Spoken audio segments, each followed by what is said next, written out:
Halo guys, selamat datang kembali di Hits Movie.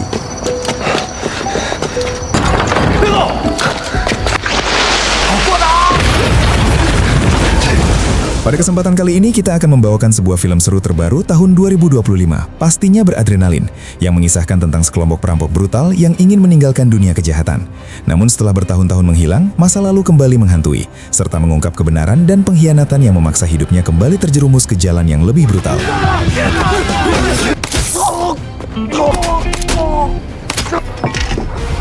Namun bagaimana kisahnya? Tanpa basa-basi lagi, siapkan kopi kalian, langsung kita simak alur ceritanya.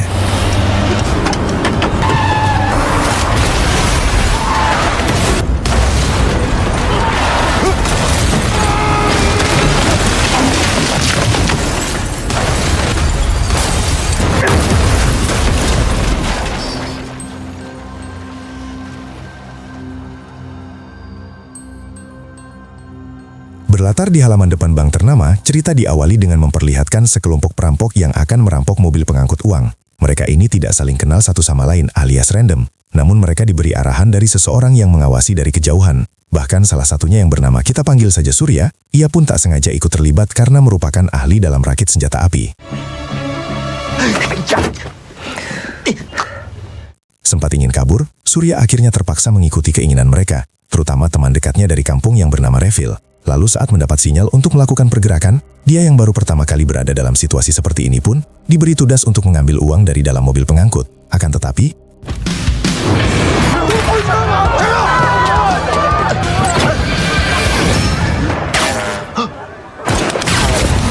hingga situasi pun berubah kacau saat si polisi bernama Min menembak jatuh Surya hingga tak berdaya.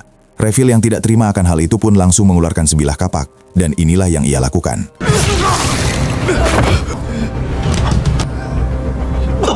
Tersisa Min yang menodongkan senjata api, yang tak lama ditabrak mobil hingga terlempar. Lalu di mana para perampok dengan cepat segera mengambil uangnya dan masuk ke dalam mobil dan juga membawa Surya yang masih hidup.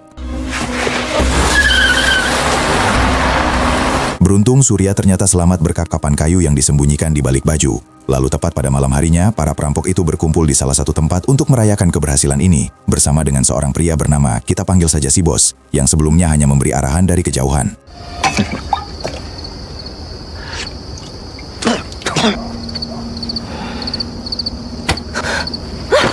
Merasa tidak enak karena terlalu kebanyakan minum, Surya pun memutuskan tidur, sedangkan Revil lekas izin pergi ke toilet. Lalu si bos yang ternyata licik yang berniat ingin mengambil uang itu untuk dirinya sendiri dengan memanfaatkan kesempatan ini untuk menghabisi para anak buahnya, termasuk si wanita yang merupakan pacarnya sendiri.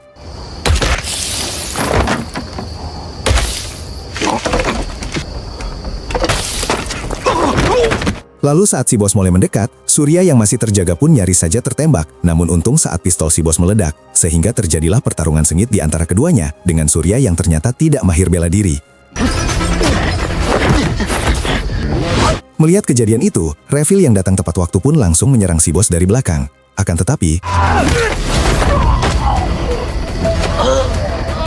pada situasi ini, Revil yang cukup mahir dalam bela diri pun dapat mengimbangi kemampuan yang dimiliki si bos.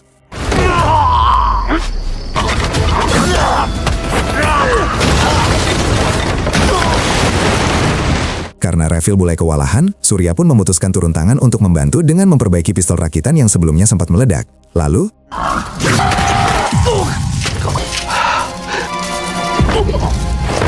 dan akhirnya si bos pun berhasil dihabisi akibat terkena tembakan. Melihat Revil sekarat, Surya pun buru-buru menghampirinya. Di saat Surya tidak tahu harus berbuat apapun, akhirnya memutuskan untuk pergi setelah dipaksa oleh si Revil. Namun sebelum pergi, Surya lantas memanipulasi kejadian agar seolah terjadi baku tembak di antara satu sama lain dan menyiapkan alat peledak menyambut polisi yang akan datang.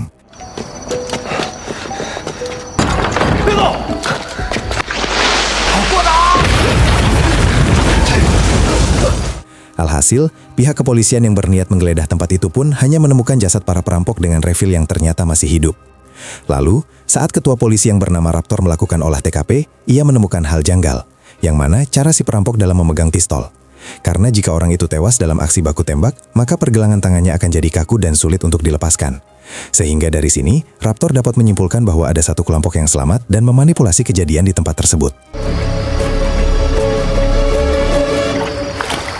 Pada akhirnya, Revil dihukum 10 tahun penjara setelah menjalani perawatan di rumah sakit. Lalu di mana pada saat masa-masa pemulihan, ia terus saja diinterogasi oleh Raptor terkait siapa orang yang berhasil lolos waktu itu. Namun Revil tetap tidak mau buka suara dengan mengatakan bahwa para rekannya sudah tewas. Lalu 8 tahun kemudian, terlihat Surya yang kali ini sudah memiliki pacar dan membuka usaha kecil-kecilan yang menjual kaset film dengan berbagai macam genre. Yang mana sebagian filmnya didapat dari seorang pria, kita sebut saja Samsul, yang sedang membawa beberapa dus berisi kaset film-film dewasa. Pada saat sedang merapikan barang-barang, si pacar memberitahu Surya bahwa ayahnya sudah mengetahui hubungan mereka dan ingin segera bertemu secara langsung. Dan tepat pada malam harinya, Surya langsung terkejut saat melihat calon ayah mertuanya itu, rupanya adalah Min, yaitu polisi yang sempat menembaknya 8 tahun lalu. Dalam pertemuan itu, pacar Surya memberitahu ayahnya bahwa hubungan mereka sudah lebih dari sekedar teman, dan bahkan ia sedang hamil muda. Lalu mereka sepakat untuk segera melangsungkan pernikahan, sehingga sang ayah hanya mengingatkan Surya dengan berharap dia benar-benar bisa menjadi suami dan ayah yang baik bagi putrinya.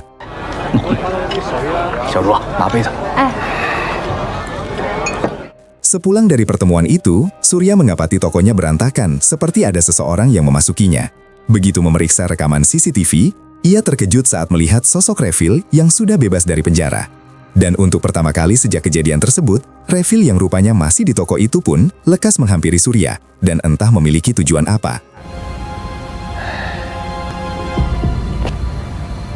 Lalu saat bertemu, Revil memaksa Surya agar membuatkan senjata rakitan untuk operasi baru yang akan ia lakukan bersama kedua rekannya dari penjara. Tentu Surya menolak dan meminta agar Revil berhenti berbuat kriminal.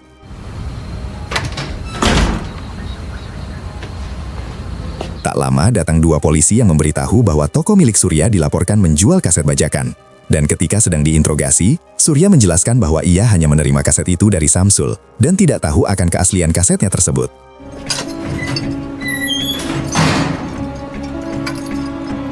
Berdasarkan penyelidikan lanjutan, polisi akhirnya melepaskan Surya setelah ia ditahan semalaman. Lalu Surya mencoba menghubungi pacarnya, namun diangkat oleh Min yang mengabarkan anaknya sedang dirawat di rumah sakit. Lalu Surya pun langsung tancap gas pergi untuk mengetahui apa yang terjadi kepada sang pacar. Min begitu marah dengan Surya karena dianggap tak becus menjaga putrinya, hingga terjadi sedikit keributan di dalam rumah sakit itu. Setelah diusir dari sana, Surya pun lekas memeriksa rekaman CCTV di tokonya yang memperlihatkan Samsul dan antek-anteknya sedang menyakiti sang pacar. Sehingga ia pun berencana untuk membalaskan dendam kepada mereka semua. Sesampainya di tempat Samsul, Surya berdalih ingin melakukan kerjasama lagi bersamanya, sambil memperlihatkan tas berisi uang. Kemudian Surya dibawa ke ruangan produksi tempat pembuatan video kuda lumpingnya.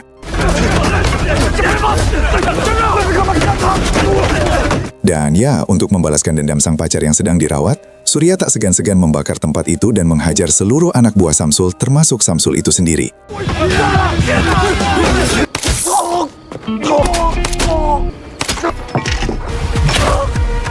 Lalu aksi brutal Surya dihentikan oleh Revil yang ternyata mengikuti untuk membantunya. Namun Surya tidak begitu peduli hingga langsung meninggalkan Revil dan langsung menghapus rekaman CCTV di tempat tersebut untuk menghilangkan bukti.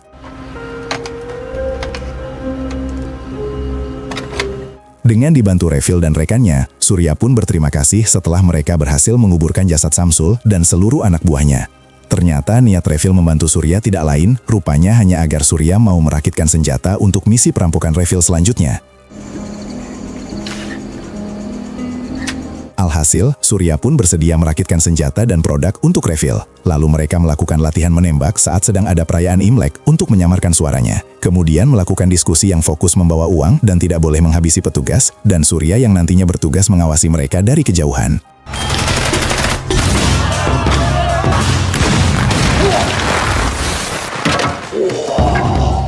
Saat hari perampokan tiba, Surya diperintah untuk memecahkan kaca mobil terlebih dahulu dan melempar peledak asap hingga membuat para petugas panik.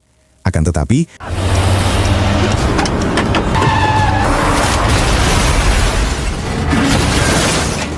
namun ledakan tersebut justru membuat sopir tewas di tempat hingga membuat Surya yang melihat mereka dari kejauhan pun cukup panik. Dan rupanya, salah satu petugas mobil tersebut adalah Min, yaitu calon ayah mertuanya Surya. Sehingga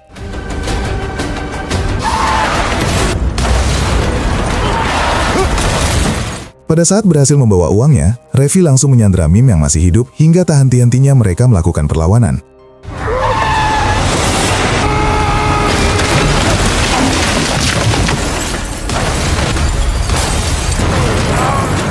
Hingga aksi tersebut pun sampai pada pihak kepolisian, termasuk hilangnya satu petugas yaitu Min dari lokasi kejadian. Setelah memeriksa rekaman CCTV di TKP, terlihat Revil bersama dua rekan sesama mantan napinya. Namun hal tersebut cukup membuat polisi curiga jika ketiga perampok adalah mereka semua.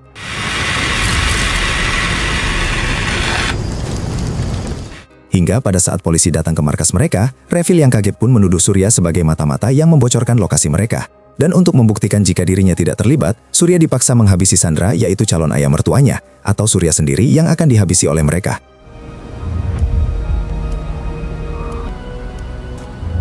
Begitu melihat Surya, Min langsung naik pitam dan berniat melaporkannya ke polisi. Lalu Surya pun mengaku diperintah untuk menghabisi Min di tempat ini. Namun meski Min justru menentangnya, Surya tetap akan menyelamatkan calon ayah mertuanya. Akan tetapi,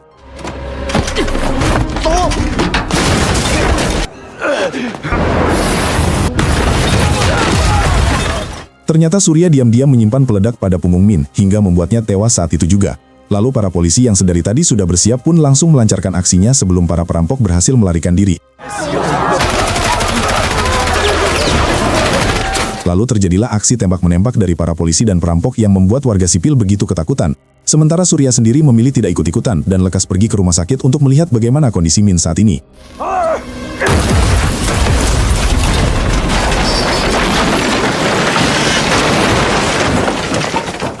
setibanya di rumah sakit, Surya yang sedang mencari-cari keberadaan Min pun tak sengaja melihat korban tewas dengan tangan sedang memegang sesuatu. Hal itu pun membuat Surya langsung yakin jika korban tersebut adalah calon ayah mertuanya. Di sana Surya menangis antara menyesal atau hanya takut, karena Min mengetahui identitas aslinya sebagai pelaku kriminal yang tentu takkan lagi merestui hubungannya dengan sang pacar. Maka karena hal itulah alasan mengapa Surya memilih menghabisi calon ayah mertuanya. Lalu kembali pada Revil dan Raptor, si ketua polisi yang masih bertarung dengan memasuki bus umum, hingga membuat para penumpang di dalam bus ketakutan setengah mati. Namun ketika supirnya tertembak, bus pun menjadi tidak terkendali, hingga membuat beberapa polisi langsung berupaya menyelamatkan semua penumpang ke dalam mobil lain. Sampai akhirnya,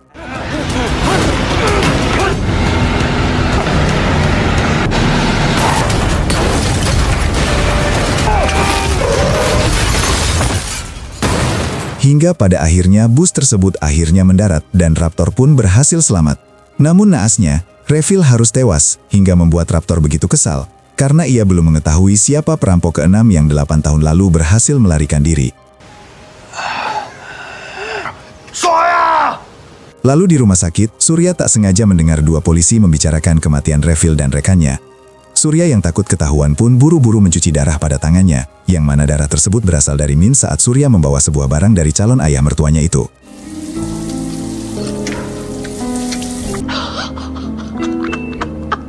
Lalu di rumah duka, Raptor melihat tangan mendiang Min tanpa memegang sesuatu sebelum tewas. Ia pun bertanya tentang siapa orang yang terakhir melayat Min, dan petugas jasad pun mengatakan bahwa calon menantu Min lah yang pertama datang yang melayatnya, dan mengaku akan mengurus semua pemakamannya.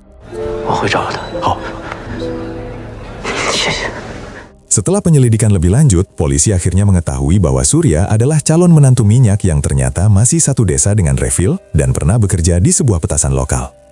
Dan di waktu yang bersamaan, polisi lain menemukan tumpukan mayat yang terkubur di sebuah pabrik terbengkalai atas laporan dari masyarakat setempat yang mengeluhkan bau aneh. Karena rekaman CCTV di pabrik sudah ada yang menghapus, Raptor pun teringat dengan Surya atas riwayat keterlibatannya dengan Samsul beberapa hari lalu. Meski Raptor belum sepenuhnya pulih, ia langsung menemui Surya ke tokonya untuk dimintai keterangan. Kemunculan Raptor ke tokonya jelas membuat Surya begitu deg-degan karena takut keterlibatannya ketahuan. Di sana Raptor langsung bertanya apakah Surya mengenal Revil, sebab karena mereka berdua berasal dari satu desa yang sama. Lalu Surya mengaku jika dirinya memang kenal tapi tak begitu akrab dan sudah lama tak mendengar kabarnya. Sadar jika pengakuannya sudah tak dipercayai, Surya pun langsung emosi dan mempersilahkan Raptor menangkapnya apabila memang memiliki bukti. Sebelum benar-benar beranjak pergi, Raptor salvok dengan sebuah tas yang dicurigai berisi uang rampokan. Namun Raptor memilih tenang dulu sambil mengingatkan Surya bahwa polisi sedang mencocokkan DNA Surya dengan beberapa barang bukti yang mereka temukan di TKP. Mendengar hal itu, Surya pun bersiap-siap melarikan diri sebelum para polisi menangkapnya. Namun begitu keluar dari sana, Surya begitu terkejut saat melihat Raptor masih ada di depan tokonya dan justru menawarkan Surya untuk mengantarkannya ke tempat yang akan Surya tuju saat ini. Lalu Surya yang mengaku akan memancing ikan pun akhirnya turun dari mobil Raptor dan menuju ke perahu miliknya. Lalu terlihat Raptor masih mengikuti Surya karena penasaran dengan isi dari tas tersebut, yang setelah tas dibuka tidak tiba.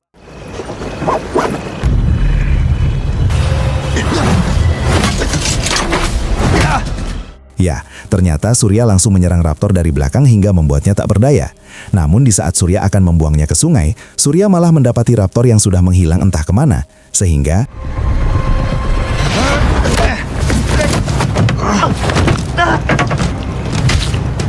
pada kesempatan itu, Surya akhirnya mengaku ingin hidup normal karena semua tindakan kriminal yang ia lakukan tak pernah direncanakan, melainkan adanya sebuah desakan. Namun meski begitu, hal itu tetap dilakukan Surya secara sadar, bahkan tega menghabisi nyawa calon mertuanya sendiri, sampai akhirnya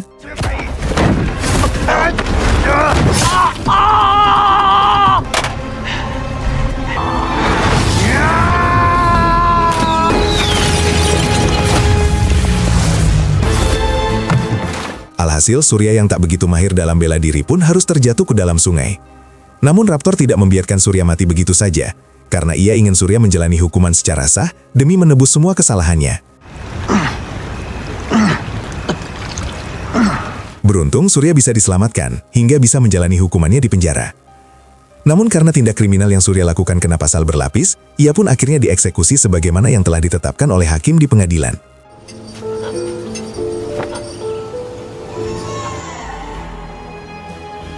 Dan film pun tamat.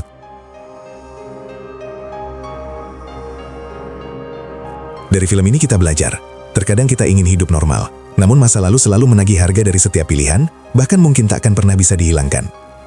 Meski begitu, seburuk apapun masa lalu, pilihan hari ini yang menentukan siapa kita ke depannya. Itu saja ya guys.